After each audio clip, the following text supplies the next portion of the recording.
ಒಂದು ಕಾಲದಲ್ಲಿ ಈ ಕರಾವಳಿ ಪ್ರಾಂತ್ಯದಲ್ಲಿ ಬಿಜೆಪಿಗೆ ಹಿರಿಯ ನೇತಾರರು ಇದ್ರು. ಒಂದು ದಿಕ್ಸೂಚಿ ಚಿಂತನೆ ಉಳ್ಳಂತಹ ಡಾಕ್ಟರ್ ವಿ.ಎಸ್. ಆಚಾರ್ಯ ಇದ್ರು, ಎ.ಜಿ. ಕೊಡ್ಗಿಯವರು ಇದ್ರು. ಆದರೆ ಬರಬರುತ್ತಾ ಬಿಜೆಪಿ ಕರಾವಳಿ ಪ್ರಾಂತ್ಯದ ಆದರ್ಶಗಳನ್ನು ಕಳೆದುಕೊಳ್ತಾ ಹೋಯಿತು. ಇಂತಹ ಸಂದರ್ಭದಲ್ಲಿ ಯುವ ಮತದಾರರು ಇಂತಹ ಆದರ್ಶಗಳನ್ನು ಪಡೆದುಕೊಳ್ಳುವ ನೋಡುವಂತಹ ವ್ಯವಸ್ಥೆಯನ್ನ ಪಡೆದಿಲ್ಲ. ಆದ್ದರಿಂದ ಒಂದು ಹಂತದಲ್ಲಿ ಬಿಜೆಪಿಯಿಂದ ದೂರ ಹೋಗಬಹುದು ಹಿಂದುಳಿದ ವರ್ಗದ ಮತದಾರರು. ಇಂತಹ ಹಿನ್ನೆಲೆಯಲ್ಲಿ ಅವರನ್ನ ಮತ್ತೆ ಸೆಳೆಯುವಂತಹ ಪ್ರಯತ್ನದ ಹಿನ್ನೆಲೆಯಲ್ಲಿ ನಿಮ್ಮ ಆದರ್ಶಗಳೇನು, ನಿಮ್ಮ ಪ್ರಯತ್ನ ಏನು? ಸರ್, ಏನಂದ್ರೆ ಇದು ನರೇಂದ್ರ ಮೋದಿ ಅವ್ರಕ್ಕಿಂತ ಹಿಂದೆ ಅಟಲ್ ಬಿಹಾರಿ ವಾಜಪೇಯಿ ಅವರಿದ್ರು, ವಾಜಪೇಯಿ ಅವರು ಅಡ್ವಾಣಿಯವರಿದ್ರು. ನಾವೆಲ್ಲ ತಿಳ್ಕೊಂಡಿತ್ತು, ನಾವು ಸಿದ್ಧಾಂತದ ಮೇಲೆ ಪ್ರಭಾವಿತ ಆಗಿ ಪಾರ್ಟಿ ಬಂತು, ಪಾರ್ಟಿಯಲ್ಲಿ ಕೆಲಸ ಮಾಡ್ತು.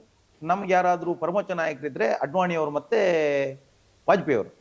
ಅವ್ರ ಕಾಲದ ನಂತರ ಮುಂದೆ ಏನು ದಾರಿ ಏನಂತೇಳಿ. ಆದ್ರೆ ನಮ್ಗೆ ಆವಾಗ ಬಹಳ ಭಯ ಇತ್ತು, ಮುಂದೆ ಹೇಗೆ ಈ ನಮ್ಮ ಪಾರ್ಟಿಯ ಸ್ಥಿತಿಗತಿ ಅಂತೇಳಿ. ನರೇಂದ್ರ ಮೋದಿ ಅವರು ಬಂದರು, ಅಮಿತ್ ಶಾ ಬಂದರು, ಈಗ ಮುಂದೆ ಯೋಗಿ ಅವರು ಇದ್ದಾರೆ, ಹಿಮಂತ್ ಬಿಸ್ವಾ ಇದ್ದಾರೆ, ಬೇಕಷ್ಟು ನಾಯಕತ್ವ ನಮ್ಮ ಹತ್ರ ಇತ್ತು. ನಮ್ಗೇನು ಭಯ ಇಲ್ಲ. ಅದು ಎಲ್ಲದಕ್ಕಿಂತ ಪ್ರಮುಖವಾಗಿ ನಮ್ಮ ಸಿದ್ಧಾಂತ ಇತ್ತು.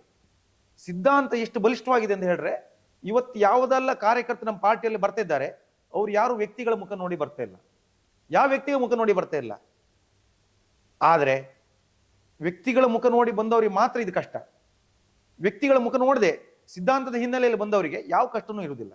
ನಮ್ಮ ಪಾರ್ಟಿಯ ಸಿದ್ಧಾಂತ ಅಷ್ಟು ಪರಿಪಕ್ವವಾಗಿದೆ. ಇವತ್ತು ಪಾರ್ಟಿಯ ಬರುವಂತ ಕಾರ್ಯಕರ್ತರು ಎಲ್ಲರೂ ಆ ಸಿದ್ಧಾಂತ ಹಿನ್ನೆಲೆಯಲ್ಲಿ ಬರ್ತಾರೆ. ಅವ್ರು ಎಲ್ರಿಗೂ ಸಿದ್ಧಾಂತದ ಮೇಲೆ ನಂಬಿಕೆ ಹುಟ್ಟಿದ ಮೇಲಂತೂ ಅವ್ರು ತಮ್ಮ ಪ್ರಾಣವನ್ನ ದೇಶಕ್ಕೋಸ್ಕರ ಸಮರ್ಪಣೆ ಮಾಡ್ಲಿಕ್ಕೂ ತಯಾರಿರ್ತಾರೆ. ಆ ಮಟ್ಟಕ್ಕೆ ಯೋಚನೆ ಮಾಡುವಂತ ಕಾರ್ಯಕರ್ತನ ಬೆಳೆಸಲಿಕ್ಕೆ ಸಿದ್ಧಾಂತ ಅಷ್ಟು ಬಲಿಷ್ಠವಾಗಿದೆ. ಹಾಗಾಗಿ ನಮಗೆ ನಾಯಕತ್ವ ಉಡುಪಿ ಜಿಲ್ಲೆಯಲ್ಲಿ ಕೊಡ್ಗೆಯವರು ಅಥವಾ ವಿ.ಎಸ್. ಆಚಾರ್ಯರ ಕಾಲದಲ್ಲಿ ನಮಗೊಂದು ಹೆಚ್ಚಿಗೆ ಅಂದ್ರೆ ನಿಜವಾಗಿ ನಮ್ಮ ಮನೆಯಲ್ಲಿ ತಂದೆ ತಾಯಿ ಅಥವಾ ಅಜ್ಜ ಮಾವ ನಮ್ಮ ಹಿರಿಯವರಿದ್ದಾಗ ಏನಾದರೂ ಒಂದು ಹೇಳಿದ್ರೆ ಕೇಳಬೇಕನ್ನುವಂಥ ವಾತಾವರಣ ಸ್ವಾಭಾವಿಕವಾಗಿ ಬಂದು ಭಯ ಇರುತ್ತೆ. ಕಾಲ ಹಂತದಲ್ಲಿ ಅವರಿಗೆ ಯಾರು ಭೂಮಿಯಲ್ಲಿ ಮನುಷ್ಯ ವಜ್ರಾಯುಷ ಅಲ್ಲ, ಉಳಿದಿಲ್ಲ. ಅವ್ರ ಕಾಲದ ನಂತರ ಮತ್ತು ಮುಂದಿನ ಬರಬೇಕು. ಅದು ಸ್ವಾಭಾವಿಕವಾಗಿ ಕಾಲವೇ ಹಾಗೆ ಅನ್ಸುತ್ತೆ ನನಗೆ. ಹಿಂದಿನ ವ್ಯವಸ್ಥೆಗೂ ಇವತ್ತಿನ ವ್ಯವಸ್ಥೆಗೂ ಒಂದಿಷ್ಟು ಮಾತುಗಳನ್ನ ಕೇಳದೇ ಇರುವಂತ ರೀತಿಯಲ್ಲಿ ವರ್ತಿಸುವಂತವ್ರು ಇದ್ದಾರೆ, ಇಲ್ಲ ಅಂತೇನಲ್ಲ, ಎಲ್ಲ ಪಾರ್ಟಿಯಲ್ಲೂ ಇದ್ದಾರೆ. ಆದ್ರೆ ಅದನ್ನು ಹೊರತಾಗಿಯೂ ನಮ್ಮಲ್ಲಿ ಪರಿವಾರ ಇದೆ. ಒಂದೊಮ್ಮೆ ಪಾರ್ಟಿಯ ಚೌಕಟ್ಟು ಒಳಗೆ ಯಾರಾದ್ರೂ ಮಾತು ಕೇಳದಿದ್ರು ಪರಿವಾರದವರು ಅವರಿಗೆ ತಿಳುವಳಿಕೆ ಕೊಡುವಂತ ಮಟ್ಟಕ್ಕೆ ಪಾರ್ಟಿ ವ್ಯವಸ್ಥೆ ಇದೆ. ಹಾಗಾಗಿ ನಮ್ಮ ಪಾರ್ಟಿ ಒಳಗೆ ಇರುವಂತ ಏನೋ ಸಣ್ಣ ಪುಟ್ಟ ಗೊಂದಲ ಇದ್ರೂ ಸಹ ಪರಿವಾರದವರು ಕೂರಿಸಿ ಅದನ್ನ ಮಾತಾಡಿ ಅವರ ಬದುಕಿನ ಗುರಿ ಏನು ಅನ್ನುವಂಥದ್ದು ತಿಳಿಸಿ ಅವ್ರು ಸರಿಯಾದ ತರುವಂತ ವ್ಯವಸ್ಥೆ ನಮ್ಮ ಪಾರ್ಟಿಗಳು ಉಂಟು. ಕರಾವಳಿ ಪ್ರಾಂತ್ಯ ರಾಜ್ಯದಲ್ಲಿ ಒಟ್ಟಾರೆ ಹಿಂದುಳಿದ ವರ್ಗಗಳು ಅನೇಕ ಸಮಸ್ಯೆಗಳನ್ನು ಎದುರಿಸ್ತಾ ಇವೆ. ಮುಖ್ಯವಾಗಿ ಆರೋಗ್ಯ ಇರಬಹುದು, ಶಿಕ್ಷಣ ಇರಬಹುದು, ಉದ್ಯೋಗ ಇರಬಹುದು. ಇಂತಹ ಅನೇಕ ಸಮಸ್ಯೆಗಳನ್ನ ಹಿಂದುಳಿದ ವರ್ಗದ ಜನರು, ಅದರಲ್ಲೂ ಮುಖ್ಯವಾಗಿ ಯುವ ಮತದಾರರು ಇಂತಹ ಸವಾಲುಗಳನ್ನು ಎದುರಿಸ್ತಾ ಇದ್ದಾರೆ. ಇಂತಹ ಹಿನ್ನೆಲೆಯಲ್ಲಿ ಅವರಿಗೆ ಪರಿಹಾರ ಉಪಾಯವಾಗಿ ನಿಮ್ಗೆ ಯಾವ ಯೋಚನೆಗಳು ಇವೆ, ಅವುಗಳನ್ನು ಹೇಗೆ ತರ್ತೀರಿ? ನಮಗೆ ಈಗ ಉಡುಪಿ ಜಿಲ್ಲೆಯಲ್ಲಿ ಶಿಕ್ಷಣದ ಬಗ್ಗೆ ಅಂತ ಸಮಸ್ಯೆಗಳೇನಿಲ್ಲ. ಎಜುಕೇಶನ್ ಮಾಡ್ಲಿಕ್ಕೆ ಇಂಟ್ರೆಸ್ಟ್ ಇದ್ದವರಿಗೆ ಅವಕಾಶಗಳ ಬಾಗಿಲು ತೆರ್ಕೊಂಡು ಕೂತ್ಕೊಂಡಿದೆ, ಏನೂ ಸಮಸ್ಯೆ ಇಲ್ಲ. ಅಥವಾ ಉದ್ಯೋಗ ಮಾಡ್ಬೇಕನ್ನೋರಿಗೂ ಸಮಸ್ಯೆ ಇಲ್ಲ. ನಮ್ಮಲ್ಲಿರುವಂಥ ಉಡುಪಿ ಜಿಲ್ಲೆಯಲ್ಲಿರುವಂಥ ಅಥವಾ ಮಂಗಳೂರು ಜಿಲ್ಲೆ ಇರುವಂಥ ಅಥವಾ ಕರಾವಳಿ ಭಾಗದಲ್ಲಿ ಎಲ್ಲಿರುವಂಥ ಯುವಕರಿಗೆ ಅವಕಾಶಗಳ ವಂಚಿತ ಅನ್ನುವಂಥದ್ದು ನನಗೆ ಅಷ್ಟೇನು ಸರಿಯಾಗಿ ತೋರ್ತಾ ಇಲ್ಲ. ಯಾಕಂತ ಹೇಳಿದ್ರೆ ನಮ್ಮಲ್ಲಿರುವಂಥ ಯುವಕರು ಒಂದು ಸರ್ಕಾರಿ ಉದ್ಯೋಗಗಳನ್ನ ಹುಡ್ಕೊಂಡು ಹೋಗೋದಿಲ್ಲ, ಸರ್ಕಾರಿ ಉದ್ಯೋಗ ಆಸಕ್ತಿ ಇಲ್ಲ ಅವರಿಗೆ. ಬದಲಾಗಿ ಅವರು ಸ್ವಂತ ವ್ಯವಹಾರ ಮಾಡಬೇಕು ಅಥವಾ ಅವ್ರ ಬದುಕನ್ನು ಅವ್ರು ಕಟ್ಕೊಳ್ಬೇಕು ಅನ್ನುವಂಥ ದೃಷ್ಟಿ ಉಳ್ಳವರು. ಹಾಗಾಗಿ ಪ್ರವಾಸೋದ್ಯಮನ್ನ ಮನಸ್ಸಲ್ಲಿ ಇಟ್ಕೊಂಡು ಅದ್ರ ಒಟ್ಟಿಗೆ ಅವರು ಬೇರೆ ಬೇರೆ ಉದ್ಯಮವನ್ನ ಸ್ಥಾಪನೆ ಮಾಡಲಿಕ್ಕೆ ಕೇಂದ್ರ ಸರ್ಕಾರದಿಂದ ಬಂದಂತ ಹಲವಾರು ಯೋಜನೆಗಳುಂಟು. ಹಲವಾರು ಮೋದಿ ಅವ್ರ ಸರ್ಕಾರ ಬಂದ ನಂತರ ಹಿಂದುಳಿದ ಆಯೋಗವನ್ನು ಮಾಡಿದ್ರು, ಅಂದ್ರೆ ಅವ್ರಿಗೆ ಅನುಕೂಲ ಆಗ್ಬೇಕನ್ನೋ ದೃಷ್ಟಿಯಿಂದ.